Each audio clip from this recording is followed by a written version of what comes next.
Mais qu'est-ce qui vient de se passer? Et j'ai des frissons, les gars. Mais que vient-il de se passer? Moi, je m'attendais à un match, les gars.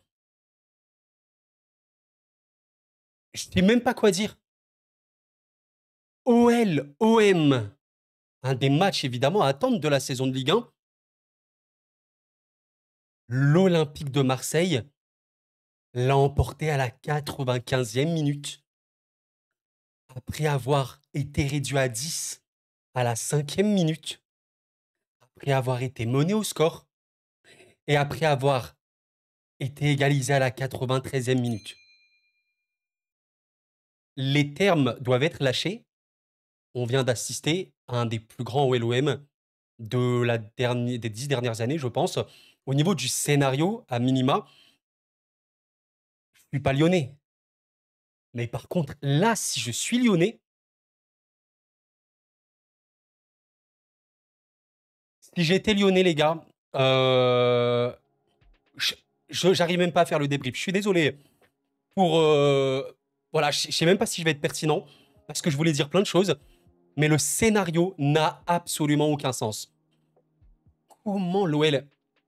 Soyons bien clairs d'une chose. Bon, déjà, j'espère que vous allez bien, supporters de Lyon, de Marseille, qu'importe qui vous supportez, de Paris, de tout le monde. J'espère vraiment que vous allez bien, installez-vous bien pour cette vidéo. Je vais commencer par dire une chose, ou sinon je vais oublier. Vous savez, dans le football, il y a des choses qui sont très compliquées à aborder sur un terrain.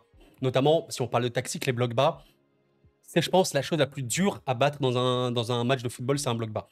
Mais bon, à part ça, quelle est la chose la plus compliquée à gérer, tactiquement, même émotionnellement, etc., dans un match de football? Bah, c'est le carton rouge. Marseille a été réduit à 10 à la 5e minute. Il y a eu, alors, cette faute de Balerdi, cette double faute, une faute à la première, une faute à la 5e, on peut en débattre, etc. Je considère que peut-être que la seconde faute est sifflée un peu sévère. La première est quand même assez forte, c'est jaune-orangé. Dans l'absolu, le joueur n'a pas à faire ces deux fautes. Et c'est dommage parce que c'est un joueur normalement d'expérience. Enfin, il est jeune, mais vous avez compris qu'il maintenant il y a un Touli à l'OM, un des meilleurs défenseurs de Ligue 1, très important pour la construction et tout marseillaise. Ce joueur-là, moi j'ai vu Balerdi, évidemment, j'ai regardé le match de bout en bout. J'ai vu Balerdi, 5e minute rouge. Moi, dans ma tête, c'était bon. Évidemment, après, il y a le football et tout, mais ton défenseur en plus, défenseur slash relanceur en plus, voilà, c'est lui qui va construire le jeu, c'est lui qui peut également se projeter. Extrêmement important, au-delà simplement de défendre, il est extrêmement crucial dans le système de Zerbi. T'as ce joueur en moins, t'as Lyon qui a fait déjà voilà 5 premières minutes énormes, l'armada de Lyon, mais j'étais en mode, bon, c'est bon, c'est bon. Il balance, je sais pas combien de tirs en première période. T'as un penalty de la casette. J'ai failli oublier d'en parler, mais les gars, par conjuration, qui est ce mec? Rouli.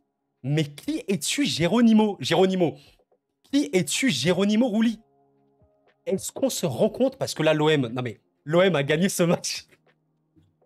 Je peux pas y croire, mais comment c'est possible? Mais Rouli, homme du match, je pense, il a concédé 2,77 XGOT. Alors, pour ceux qui comprennent pas trop c'est quoi les XGOT, c'est la qualité des tirs cadrés adverses. 2,72, c'est énorme, c'est vraiment énorme. Alors, il y a le penalty compté de la casette, il arrête le péno, il fait je sais pas un nombre d'arrêts combien, et voilà, il a eu 56 touchés de balle, 11 récupérations. Mais le match de Rouli, mais par contre les gars, comment on m'explique quand tu vois les joueurs de l'OM qui au monde sur la planète Terre, pas sur la planète Mars, Jupiter, Saturne, Pluton, j'en sais rien, sur Orion, Neptune, tout ce que tu veux, au monde entier qui aurait cru que Lirola Garcia allait marquer. Mais c'est pas possible. Et Jonathan Rowe à la 95e. Je suis désolé pour ce débrief, les gars, qui n'a ni queue ni tête. Je pense, vraiment, j'ai une pensée pour les Lyonnais. Oh là là, qu'est-ce que j'aimerais pas supporter Lyon. Je suis désolé, j'ai un sourire nerveux là. J'ai un rire nerveux pour vous. C'est pas normal, je suis désolé, on en reparlera à froid. Mais Lyon devait plier ce match. C'était sans manquer de respect à l'OM. T'as un rouge de Balerdi. À la 5e, tu dois gagner. Surtout après, j'ai même pas vu, mais Lyon finit avec quoi? 3-16 XG. Bon, dans le penalty, Tu as eu 7 grosses occasions, 7! 7 grosses occasions.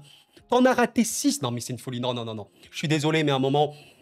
En vrai, vous me dites si vous supportez Lyon. Voilà, on discute, s'il vous plaît, dans la tranquillité, dans la paix, avec respect. Vraiment, on peut supporter n'importe quel club, mais on peut communiquer avec respect. Donc là je pose une question aux Lyonnais. Est-ce que c'est pas une faute pro? Je suis pas lyonnais, mais honnêtement, si j'étais lyonnais, je pense que je considérerais ça comme une faute pro. Comment est-ce que tu as pu perdre ce match? À minima, tu fais match nul, mais le perdre, c'est un truc de fou. Et moi, dans mon pronostic au LOM, je m'attendais à un match globalement serré, très très intense, avec voilà, pas vraiment de possession, 55-45 des deux côtés, mais l'OM, parce que voilà, l'OM fait un excellent début de saison, ils ont des ingéniosités peut-être un peu plus tranchantes que l'OL, bah, je voyais l'OM gagner, mais après un match incroyablement serré. Ils gagnent, mais après un scénario. Franchement, c'est un des matchs les plus choquants que j'ai vu. En Ligue 1, et j'ai pas beaucoup de souvenirs de ça, hein. C'est une folie, c'est une folie. Mais justement, là, je parle des supporters de Lyon, mais si vous êtes supporter Marseille, comment vous vous sentez? La vérité, je comprends plus. What is that? Non, c'est grave. Vous voulez que je dise quoi, les gars? Vous voulez que je dise quoi? L'OM, techniquement, dans le football, après voilà, c'est pour ça que le football, c'est... Je suis désolé hein, pour ce débrief qui n'est vraiment pas un débrief technico-tactique du match, mais le football, j'ai envie de parler du foot, vous savez. J'ai envie de parler du fait que pourquoi le football, c'est, allez, le sport le plus beau? Nous, on aime le football, on est des passionnés, on parle de ça tout le temps, évidemment. Je pense que tous les sports sont beaux à leurs échelles et à leur impact, évidemment. Mais le football, il a tellement cette beauté dans l'imprévisible. C'est quand même assez incroyable quand tu regardes ce match papier, quand tu vois le cours du match, quand tu vois notamment la première période, tu te dis, mais dans quel monde l'OM peut gagner factuellement? C'est quasiment impossible. Je pense qu'à un moment du match, si tu regardes l'IA, quand Lyon marque par Khaled Hatchar, d'ailleurs un ancien de l'OM, à la 60e minute, je crois que le bot, l'intelligence artificielle, considère que Lyon a 99% de chances de gagner le match. C'est pour vous dire. Et au final, Marseille l'emporte. Ça, c'est le football. C'est un truc de psychopathe. C'est assez exceptionnel. Et je dois forcément rendre hommage à un homme. On en parle beaucoup, mais ne sous-estimons absolument pas l'impact de Zerbi à Marseille. Évidemment, personne ne le sous-estime. Mais surtout, on connaît aussi les immenses coachs dans l'adversité. Il faut comprendre quelque chose. On l'a évoqué. Je pense pas qu'il y ait un truc pire qu'un carton rouge dans un match de football.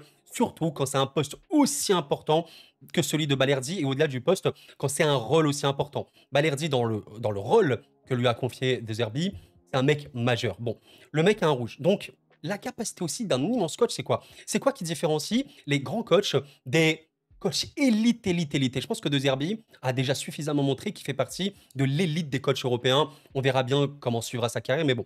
En tout cas, au niveau des préceptes de jeu. Bon, un immense coach, on le reconnaît dans l'adversité, dans la capacité d'adaptation. Il y a eu un OM en première période, je ne sais pas si on peut regarder dans le détail, mais en première période, voilà, l'OM a cadré 2 fois, ok, a tiré 4 fois, et en seconde période, on peut voir qu'ils ont réussi à être un peu plus dangereux. C'est là où ils ont marqué tous leurs buts d'ailleurs.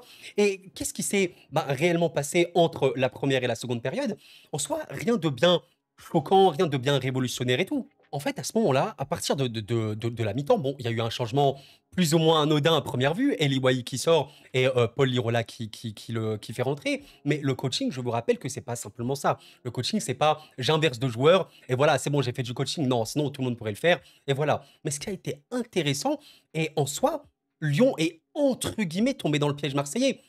Factuellement, Lyon, ils mettent un peu plus leurs occasions. Rouli est un peu moins bon. Bon, Lyon remporte le match. Mais le piège marseillais, qu'est-ce que c'était à ce moment-là? Pour moi, De Zerbi, comme on peut le voir notamment sur cette map WhoScored, il y avait volonté un petit peu de mettre Lyon dans un sort d'étau. Je sais pas trop si je m'exprime bien, mais en gros, si vous voulez, Lyon était complètement présent dans la surface marseillaise. Donc c'était un peu l'optique de Zerbi. Le Marseille n'allait pas chercher la possession, réduit surtout avec Balerdi en moins. Par contre, Marseille pouvait totalement exploiter les couloirs et à minima totalement exploiter les contres. On sait que Lyon va avoir des difficultés à gérer les couloirs depuis le début de saison, mais en plus de gérer les couloirs, il y avait toujours, voilà, c'est Mopé que vous voyez ici, mais il y avait toujours Lirola à minima qui était en pointe. Et mine de rien, en fait, ça a rendu Marseille encore plus dangereux. C'est ça qui est assez dingue, ça qui est vraiment fascinant. C'est qu'ils étaient amoindris. Ok, Balerdi n'était pas là. Du coup, bon, venez les Lyonnais, venez dans notre surface. Et on essaie d'étirer à fond le bloc. On passe sur les côtés et on laisse toujours une pointe. Lirola notamment, ça a été Mopé à un moment. Même Rowe qui est rentré en fin de match avec Mopé. Et l'OM a gagné sur ça. Après, il faut voir les buts, hein.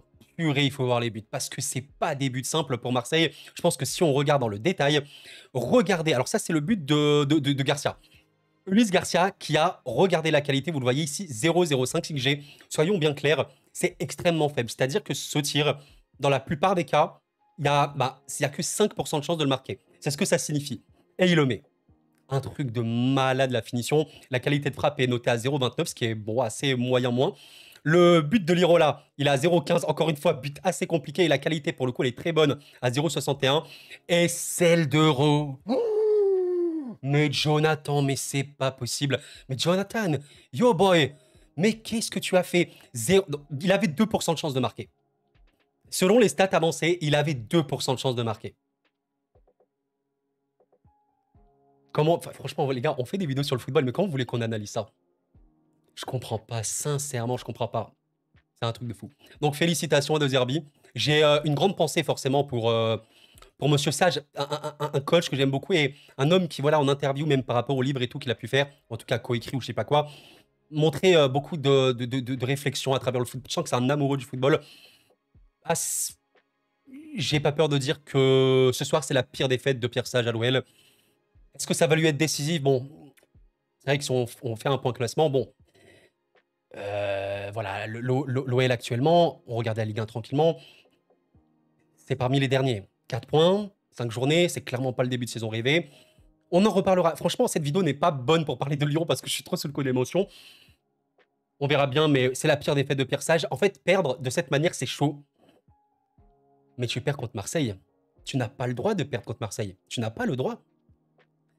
C'est comme perdre contre Saint-Étienne. Bon, je pense que Saint-Étienne, c'est encore pire. Mais voilà, tu ne dois pas perdre contre Marseille. Tu es Lyon. Tu n'as pas le droit de perdre contre Marseille.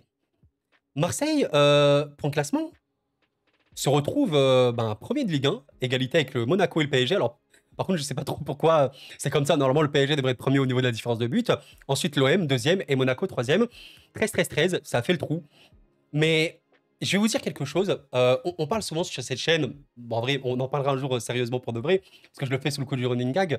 L'OM joue-t-il le titre? Bon, il y a un truc qui ne trompe pas. Vous savez, les équipes qui gagnent le titre, généralement, elles ont des facultés mentales. Ça, c'est assez clair. Et regardez, sur les 5 derniers championnats, 5, voilà, n'importe quel club, même tout ce que vous voulez, les équipes qui gagnent, c'est les équipes qui ont un mental. À un moment, il y a un truc qu'on peut pas du tout enlever à cette OM, même si on est vraiment un anti-OM à 100%, un méga rageux, tout ce que tu veux, machin. Il y a un truc qu'on peut pas leur enlever.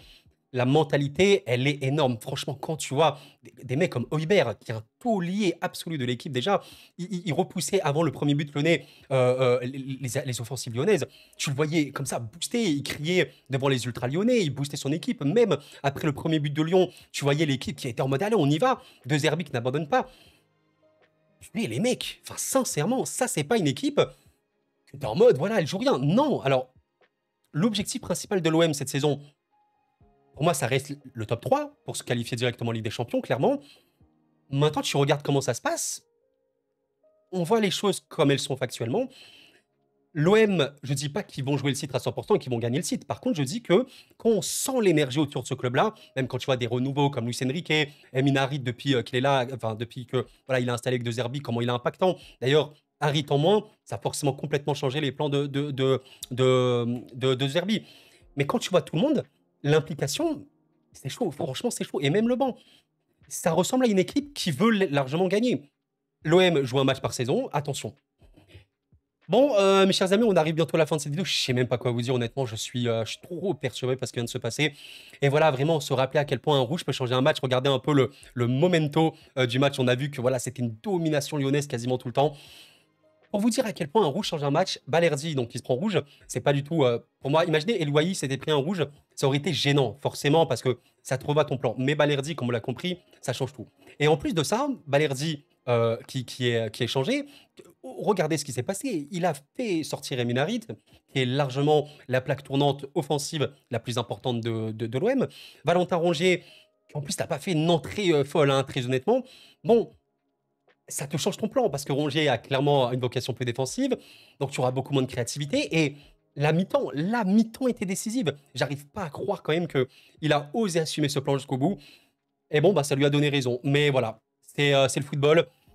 J'allais dire Lacazette qui rate un péno. Non, c'est Rouli. Enfin, Rouli fait un arrêt de dégénéré. Ok, il y a eu plein d'occasions. C'est quoi, si on regarde un petit peu le bilan statistique global des offensifs, c'est quoi? Lacazette a eu 1,31 XG, dont le penalty, donc c'est vraiment beaucoup.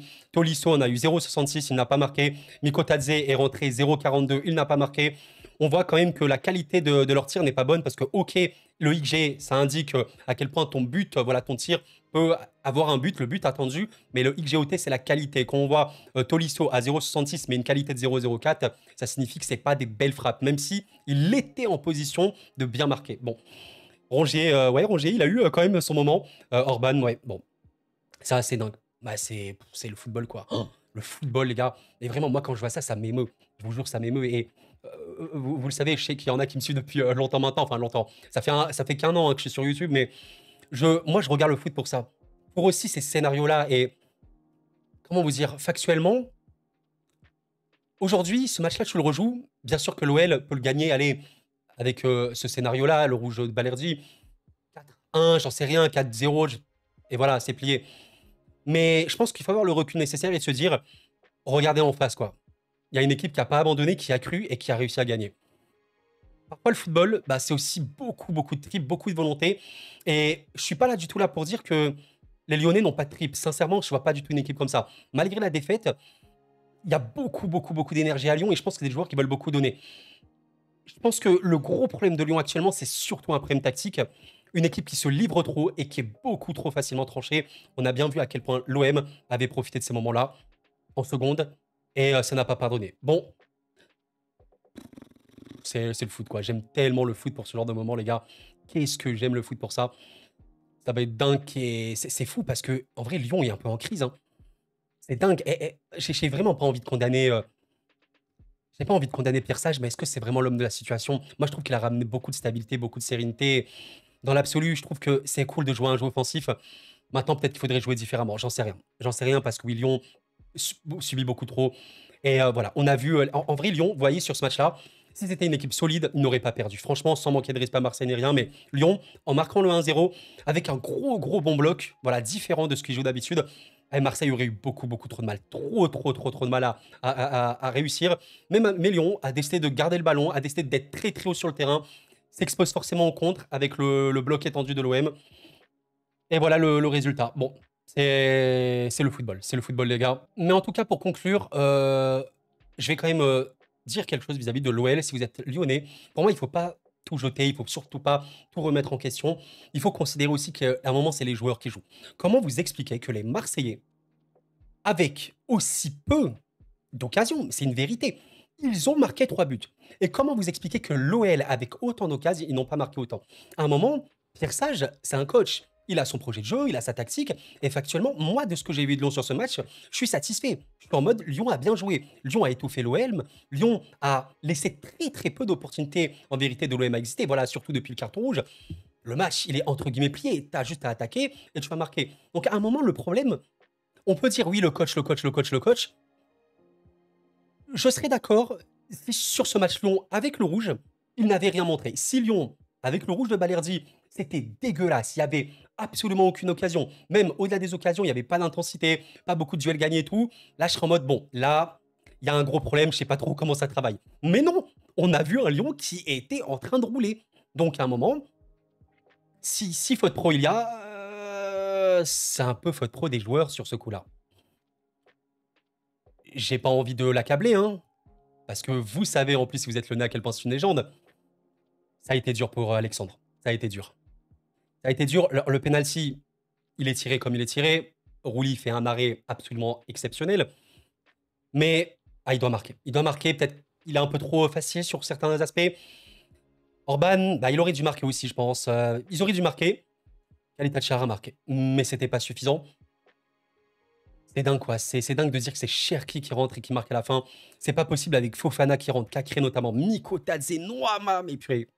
Le banc lyonnais, offensivement parlant, c'est largement un des meilleurs de Ligue 1. C'est peut-être top 2, top 3 minimum, top 2, même top 1, peut-être si on parle vis-à-vis du PSG. Bon, différent, mais Lyon perd ce match parce qu'il marque pas les buts. C'est beaucoup trop inefficace. Et on en reparlera. Mais c'est vrai que Lyon a été habitué à marquer beaucoup de buts. Après, c'est vrai que Lyon a été habitué à avoir beaucoup, beaucoup d'occasions. Et je pense que si on fait la proportion occasion lyonnaise, but marqué lyonnais, c'est pas non plus le ratio, je pense, le meilleur ratio qu'il y a actuellement. Alors que voilà, l'OM a très peu tiré, a marqué tous ses buts et des buts extrêmement compliqués à mettre. Les détails du très très haut niveau. Mes chers amis, c'est la fin de cette réaction à chaud d'un match qui m'a absolument choqué. Je m'attendais à un match, allez, tranquille, j'allais dire, un match comme ça, machin. J'étais déçu, j'étais frustré, là, du rouge de Balerdi comme ça, dès le début. Oh là là. Le match est un peu gâché en soi, c'est vrai. Et au final, tu as ce scénario. Ce soir, il y a des contents. Les Marseillais, là, je sais pas comment ça doit être, mais ça doit être chaud. Et il y a des déçus, mais là, au-delà des déçus, déceptions, les Lyonnais doivent être fous. Je compatis à 100% pour les Lyonnais, honnêtement, je compatis. Honnêtement, si PSG, Marseille, il y a ce genre de scénario, les gars, je dois acheter un nouveau PC, hein, je l'explose, 100%, je prends la télé, je l'explose, enfin bref, c'est absolument choquant. C'est le football. C'est aussi la beauté du football. Et vous voyez là, au-delà du supporterisme, de supporter, ouais, moi je supporte Lyon, moi je supporte Marseille, bref, au-delà du supporterisme, on regarde ça en mode c'est le football et les émotions. Voilà pourquoi on regarde le football. Honnêtement, les gars, vous regardez le football pourquoi? Bien sûr, vous voulez que votre club gagne, mais au-delà de votre club, là, imaginez votre club, il n'existait pas. Pourquoi vous regardez le foot? Pour les émotions. Ça, c'est un derby. Derby, voilà, je sais pas si c'est vraiment le terme, mais c'est un match entre des rivaux. On veut des émotions, on veut de l'attention. On a été servi. Merci le foot. Merci le foot pour ça. On en reparlera, j'en suis sûr et certain. Les amis, merci d'avoir suivi la vidéo. C'était Koro, prenez soin de vous. Je vais essayer de dormir, hein, ça va pas être simple. Et la paix sur vous.